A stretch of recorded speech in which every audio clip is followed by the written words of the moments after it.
எல்லாருக்கும் வணக்கம். திருச்சியிலேருந்து உங்கள் இன்ஜினியர் செந்தில்குமார் பேசிகிட்டு இருக்கேன். நம்ம வீடு 2021. நாம் இன்றைக்கி பார்க்க போகிறது ரொம்ப ஒரு அடிப்படையான கேள்வி. பிளாஸ்டரிங் வேணுமா?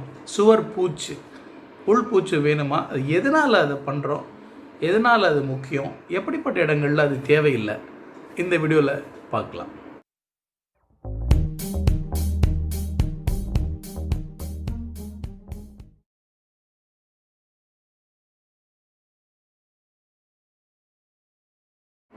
இந்த கேள்விக்கான பதிலை இப்போ ஏன் நம்ம பேசணும் அப்படின்னா, ஒரு நண்பர் கால் பண்ணி கேட்டிருந்தாங்க, நம்ம சீலிங்க்கு கட்டாயமாக பிளாஸ்டரிங் பண்ணணுமா அப்படின்னு ஒரு கேள்வி. சீலிங்க்கு பிளாஸ்டரிங் பண்ணணுமா அப்படின்னா நிச்சயமாக தேவையில்லை. நம்ம அப்படியே கூட சர்ஃபேஸே விட்டுடலாம், காங்கிரீட் சர்ஃபேஸை அப்படியே விட்டுடலாம். அது பார்க்குறதுக்கு நீட்டாக இல்லாமல் கொஞ்சம் அன்ஈவனாக இருக்குது. இப்போ நம்ம ஷீட்டு போட்டு காங்கிரீட் போட்டிருக்கோம். அந்த ஷீட்டோடைய அளவு 3:2 அளவில் அந்த ரெக்டாங்கிளாக நடுவில் கேப்லாம் இருந்து அது பார்க்க ஒரு மாதிரி இருந்தால் அது நல்லா இருக்காது.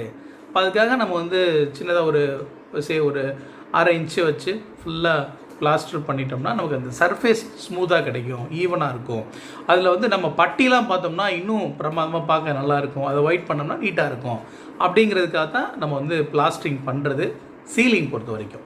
இப்போ சுவர்களில் எதுக்காக நமக்கு பிளாஸ்டரிங் பண்ணணும்?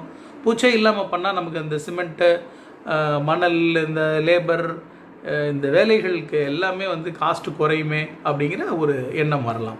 இப்போ எதற்காக இதை பண்ணணுன்னா, பொதுவாக செங்கல், பிளாக் இது எல்லாமே தண்ணியை உறிஞ்சக்கூடிய தன்மை உள்ளது.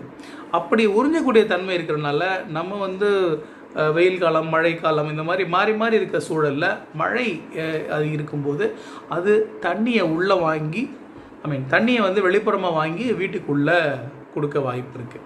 அப்படி கொடுக்கும்போது அதோடைய வலிமை தன்மை குறைஞ்சி போயிடும். அதனால ப்ரொடெக்ட் பண்ணுறதுக்காக நம்ம அவுட்டரில் நம்ம பூசுறது முக்கியமான விஷயமா இருக்குது. அப்புறம் வெறுமனே ஒரு செங்கல் சுவர் மட்டும் இருந்தால் அது அந்தளவுக்கு ஒரு மோனோலித்திக்காக இருக்காது. மோனோலித்திக்னா ஒரு முழுமைத்தன்மையோடு இருக்காது. என்னதான் நம்ம சிமெண்ட்டு பேஸ்ட் வச்சு நல்லா பேஸ்ட் பண்ணாலும், ஒட்டி செங்கல் வேலையை பண்ணியிருந்தாலும், அதுக்கு மேலே பூசும்போது அது ஒரு ஹோலிஸ்டிக்காக ஒரு மெட்டீரியலாக மாறுது. அதனாலையும் பிளாஸ்டரிங் பண்ணுறது நல்ல விஷயம். அது மட்டும் இல்லாமல் இந்த மாதிரி ஆஸ்தட்டிக்காக வேணும், ஒரு பார்க்க நல்லா இருக்கணும், சர்ஃபேஸ் ஸ்மூத்தாக இருக்கணும், அதுக்கு மேலே நம்ம பெயிண்ட் பண்ணணும் அப்படிங்கிற அடிப்படையிலையும் நமக்கு வேணும். இந்த ஒரு குறிப்பிட்ட விஷயத்தை நம்ம முன்னாடி வீடியோவில் பேசியிருந்தோம். அதாவது இந்த பிரிக் ஒர்க்கு பொறுத்த வரைக்கும், பிரிக் ஒர்க்கு, அதுக்கு மேலே இருக்க பிளாஸ்டரிங்கு, அப்புறம் வர பட்டி, பெயிண்ட்டு, இந்த சீக்வன்ஸில் பார்க்கும்போது செங்கலுடைய விலை ரிலேட்டிவ்லி விலை குறைவு. அதுக்கு மேலே வர பிளாஸ்டரிங், அந்த சிமெண்ட்டு கலவை, அதை விட விலை கொஞ்சம் அதிகம். பட்டி அதை விட விலை அதிகம். பெயிண்ட்டு அதை விட விலை அதிகம். அப்படி இருக்கும்போது இந்த ஒரு வேலையும் நாம் ப்ராப்பராக பண்ணுறதன் மூலமாக அதுக்கு அடுத்து விலை கூட உள்ள அடுத்த வேலையை நாம் இன்னும் அதிகமாக ஜாஸ்தியாக செலவு பண்ணாமல் பண்ணலாம்.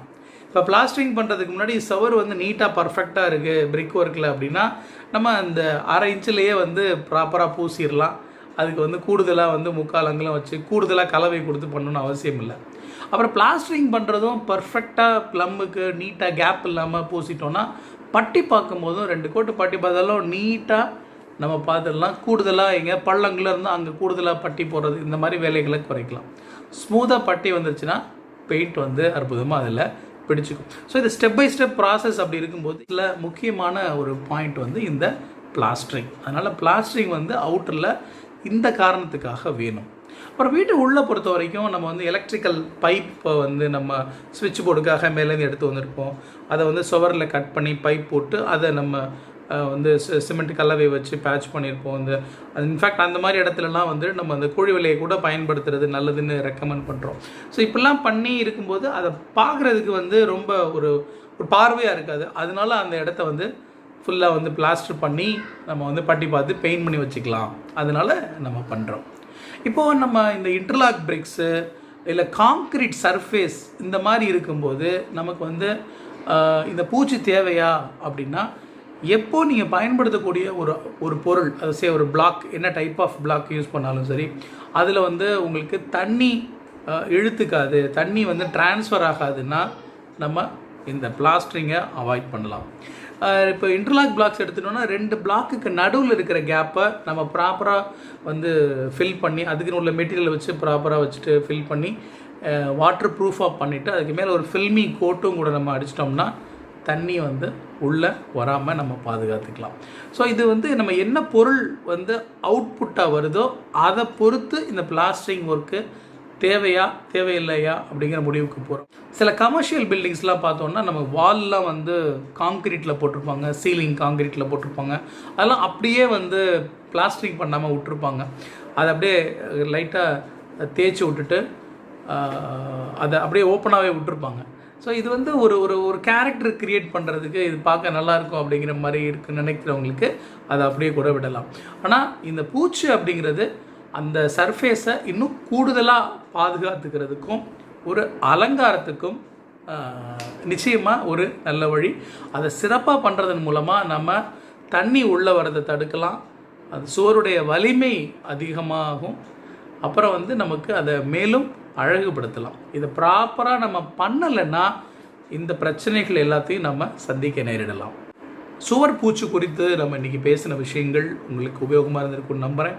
உங்கள் நண்பர்கள் யாருக்காவது இந்த விஷயங்கள் தேவைப்படும் நீங்கள் நினச்சிங்கன்னா please do share with them. உங்களுடைய நேரத்தை ஒதுக்கி இந்த வீடியோ பார்த்ததுக்கு ரொம்ப நன்றி. Thank you so much.